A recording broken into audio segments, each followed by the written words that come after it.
ошо границага киргенде эркектер мондай ихрам ак кийимчен сөзсүз болуш керек да.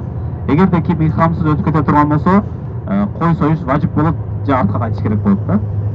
Ошон үчүн биз самолетто да баарыңыздарды контролдодук, баарыңыздарды текшердик.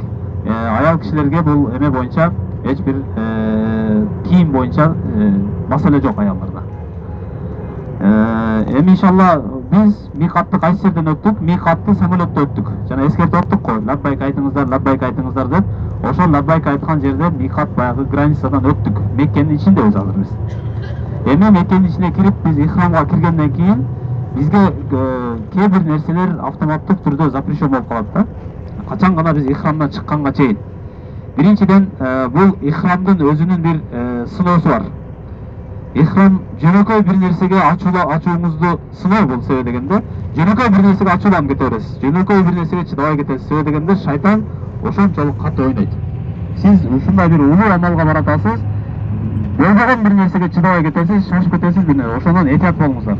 Бири-бириңиздерге туура эмес сөз айтып алып, кийин ихрамдан чыккандан кийин мен болбогон нерсеге эле ушинтип мында дегенде бир өкүнүч болуп калат. Ошондуктан сабыр кылып, азыр гостиницага барганда дагы акырын сабыр менен, бири-бирибизди түшүнүү менен, бир туугандык менен мамиле кылсак ошол туура болот иншалла. Биз бул күндөр дагы өткөрөт. Бул күндөр дагы биз оройлукту көрсөтсөк дагы, биз бири-бирибизге катуу сүйлөсөк дагы күндөр өтөт. Биз болгону биз кийин өкүнүп калабыз, бирөөнүн көңүлүн оорутуп алып депчи.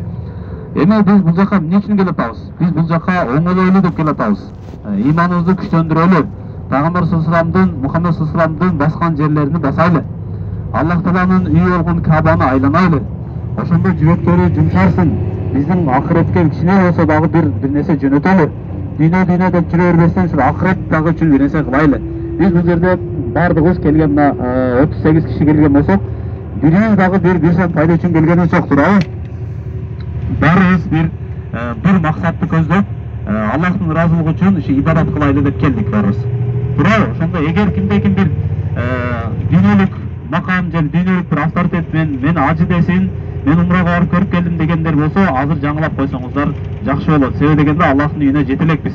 Кабага жете элекпиз. Ошондуктан ниетиңиздерди бир гана Аллах Тааланын ыраазылыгы үчүн деп жаңылап коюңуздар. Аллах Тааланын ыраазычылыгы үчүн кылган нерсе эгер кабыл боло турган болсо, дүйнөдөгү бүткүл нерсени берсе дагы Аллах ыраазылыгы үчүн деген нерсеге жетпейт да.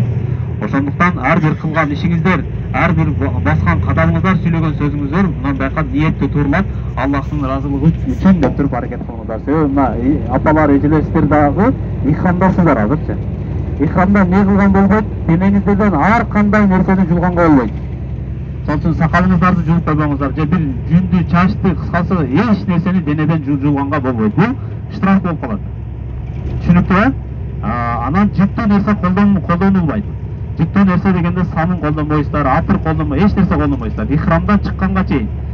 Биз ихрамдан качан чыгабыз? Чачты кестирдик, чачты алдыргандан кийин ихрамдан чыкты болуп эсептелебиз. Ошого чейин аябай этият болуңуздар.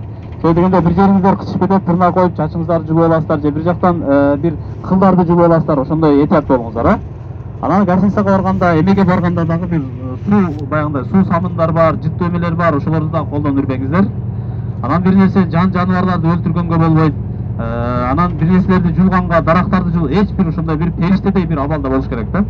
Бече айтканда, жаман сөз сүйлөбөйсүз, ушак сүйлөбөйсүз, бирөөгө ачууланбайсыз, күнөө иштерди жасабайсыз.